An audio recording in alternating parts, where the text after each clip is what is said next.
Hello my dear friends, আসসালামু আলাইকুম।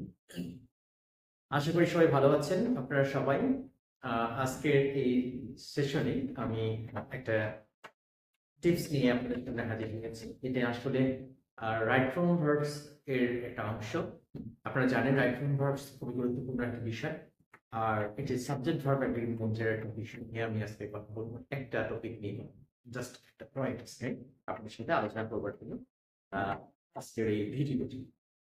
So এখানে দেখতে পাচ্ছেন যে সাবজেক্ট ভার্ব এগ্রিমেন্ট বিষয়টা কেন গুরুত্বপূর্ণ। সাবজেক্ট যদি থার্ড পারসন সিঙ্গুলার নাম্বার হয় তাহলে আমরা এক ধরনের ব্যবহার করি। সাবজেক্ট যদি বহুবচন হয় বা প্লুরাল নাম্বার হয় তাহলে এক ধরনের আচরণ করি। সো বিভিন্ন পরীক্ষায় একটা এমসিকিউ হিসেবে যে কোশ্চেনটা আমাদের আসে, সেই কোশ্চেনটার মধ্যে একটা বিষয়কে আপনারা নজরে রাখবেন। দেখবেন যে এই কোশ্চেনটা খুব বেশি আসে। দা জুড়ি ব্র্যাকেটে বি ভার্বের ইঙ্গিত দেওয়া হয়েছে, বি লেখা হয়েছে। এখানে গ্যাপ দেওয়া হয়েছে, তারপরে same in opinion. So the jury, এখানে বি ভার্বের ক্লু হিসেবে আমরা ইজ অথবা আর দিয়েছি। এখানে কোনটা হবে সেটা একটা গুরুত্বপূর্ণ বিষয়। সেম হবে নাকি সেম ইন অপিনিয়ন আছে, এখানে ইজ হবে নাকি আর হবে। ইজ এবং আর এই দুটো বিষয়কে মাথায় রেখে আমরা আজকে আলোচনা করব যে জুরি এই কথাটি বিচার বোর্ডের সদস্যদেরকে একাধারে বা একসাথে যখন একটা বোর্ড গঠন করে তাদেরকে মিলে একটা জুরি বোর্ড গঠিত হয়। আসলে জুরি এটা একটি কালেকটিভ নাউন হিসেবে কাজ করে। আপনারা সবাই জানেন যে it's a name of A class, এই গ্রুপ নেমগুলোকে আমরা কালেকটিভ নাউন বলি। তাহলে এখানে দা জুরি এটি এখানে কালেকটিভ নাউন হিসেবে সাবজেক্টের অবস্থানে রয়েছে। আর সেম বলা হয়েছে, দেখেন এখানে বলা হচ্ছে সেম। সেম মানে হচ্ছে এরা, আমি একটু বলি, এরা বিভিন্ন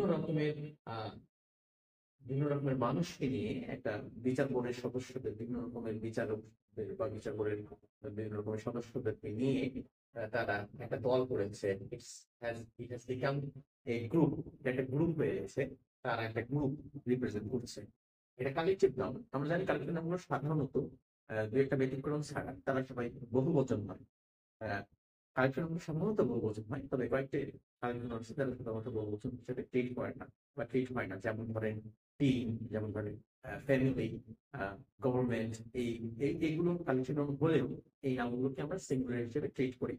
আরো কালেকটিভ নাউনগুলো যেমন জুড়ি, এই বিষয়টা, এই নামটা কালেকটিভ নাউনটা সাবজেক্ট হিসেবে যখন কাজ করে তখন এটা একাধারে বহুবচন হতে পারে, এক বচন হতে পারে।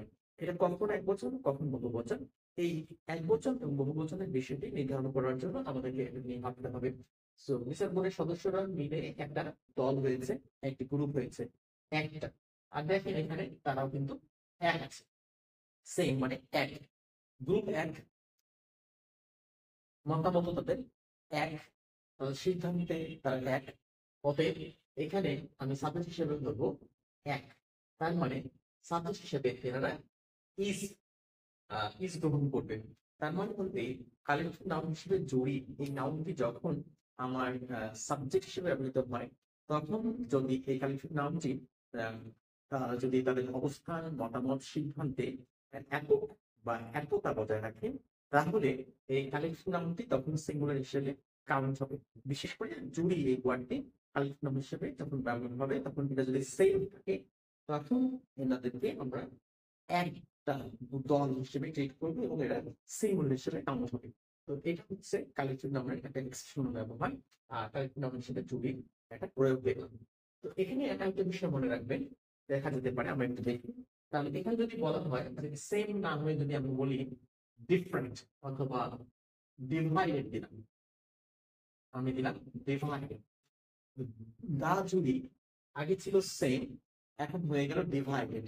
তো জুড়ি যখন আহ, একতা বজায় রেখেছিল তখন তাদেরকে আমি আমি এখানে সিঙ্গুলার বসিয়েছিলাম। একতা বজায় রাখার কারণে আমি সিঙ্গুলার বসিয়েছিলাম। তো এখন তারা একতা কিন্তু বজায় রাখেনি, তারা একতা বজায় রাখেনি, তারা ডিভাইড হয়ে গেছে। তার যখন কালেকটিভ নাউন হিসেবে জুড়ি ব্যবহৃত হয় আর এই নাউনটি যখন তাদের মতামত, সিদ্ধান্তের অবস্থানে যখন তারা ভিন্ন পোষণ করে তখন কিন্তু তারা এই ডিভাইডেড হয়ে যাওয়ার কারণে যদিও একটি গ্রুপ, একটি দল, কিছুক্ষণ আগে আমি এই গ্রুপটাকে সিঙ্গুলার হিসেবে দেখলাম, এটা কিন্তু এখানে ভেঙে গেল। ভেঙে যাওয়ার কারণে তারা কিন্তু বহু বচন হয়ে গেল, অ্যাটলিস্ট বহু বচন হয়ে গেল, মানে এক বচন নয়। তখন এখানে আমরা আর বসাবো। তাহলে গাজুড়ি এই নামটি এখানে কিন্তু কালেক্টেড অংশে ব্যবহৃত হলেও তখন কিন্তু এর নামটা পরিবর্তন হয়ে গিয়ে কালেক্টেড নামটাকে পরিবর্তন করে আমরা এইটাকে নাউন দেব। এটাকে বলবো আমরা নাউন অফ মাল্টিটিউড। এটাকে আমরা বলবো noun of multitude. So collective noun হিসেবে জুড়ি যখন একতা বজায় রাখে তখন তাকে আমরা সিঙ্গুলার বলবো, আর যখন একতা বজায় রাখে না তখন তারা ডিভাইড হয়ে যায়, তখন তাদেরকে আমরা প্লুরাল। আর প্লুরাল হিসেবে এই নাউনটি নাউন অফ মাল্টিটিউড নামে আমরা এটাকে গ্রহণ করব। তাহলে জুড়ি এই নাউনটি যখন আমার বিভিন্ন বিভিন্ন পরীক্ষায়, বিশেষ করে চাকরির পরীক্ষায় বা এডমিশন টেস্টে বা বেসিক ডিসকাশনের ক্ষেত্রে যখন আমার এই জুড়ি শব্দটি আমার ব্যবহার করতে হবে, তখন আমি একটু সজাগ থাকবো।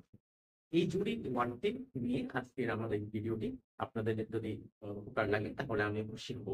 তবে এই ধরনের ছোট ছোট আরো অনেকগুলো বিতর্কিত কিছু পয়েন্টস আছে যেগুলো আমাদেরকে ভাবিয়ে তুলতে পারি, এবং এই পয়েন্টগুলি বিভিন্ন পরীক্ষায় আসে। সো বন্ধুরা, দেখা হবে আবার কোনো একটা ভিডিও আপনাদের সাথে এই ধরনের বিভিন্ন রকম পয়েন্ট নিয়ে কথা বলবো। টিল দেন, আল্লাহ হাফেজ, টেক কেয়ার, বাই বাই।